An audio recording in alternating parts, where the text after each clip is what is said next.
For the second year in a row now, Southern has gone through this quarterback controversy. Now, this time around, they have some experience at the position. Jalen Woods, who's a redshirt sophomore, started 3 games for them last season and won all 3, so he's well experienced in the role. Now, this offseason, he's had some great development. Head coach Terrence Graves and his fellow teammates have sung high praise during his development this offseason. Countdown is on. This month, LSU will run onto the football field and play a regular season game. LSU will go to the other Death Valley and take on another national title contender, Clemson.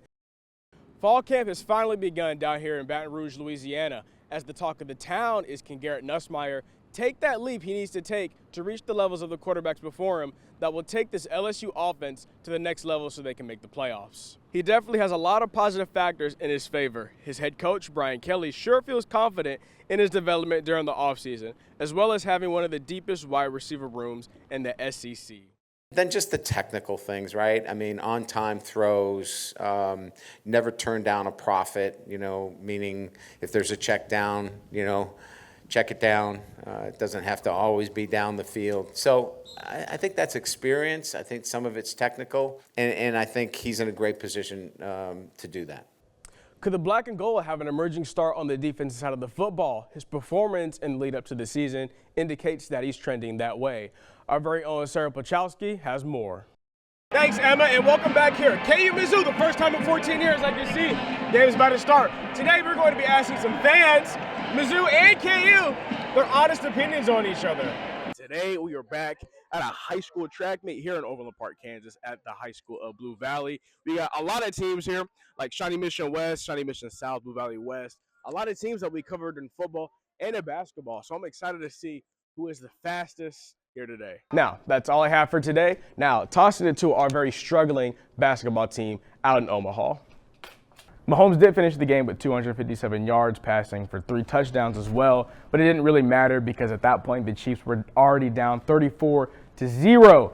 Yeah, you heard that right. We were down 34-0 and didn't score a touchdown until the very end of the third quarter. But let's say Mahomes doesn't throw those 2 picks. That leaves them down just 10 at halftime, and the Chiefs outscored the Eagles in the second half. I'm not saying the Chiefs would have won, but without Mahomes throwing those 2 picks, you certainly get more of a competitive game.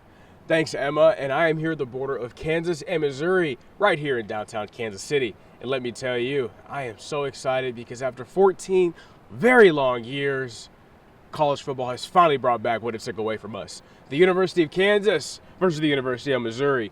And let me tell you, the border showdown isn't just a rivalry. It is a full-on war that dates back to the time of the Civil War. And let me tell you, these fan bases, these teams, these players, these coaches, these alumni, they still have beef to this very day.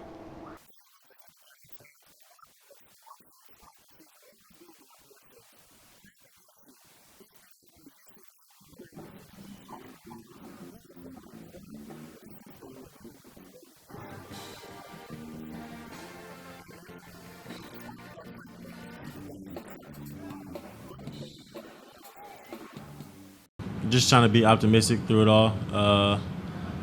Like I said something before, people were saying like a lot of crazy stuff about it and making up rumors. But yeah, I just stayed, leaned on my teammates, leaned on my coaches.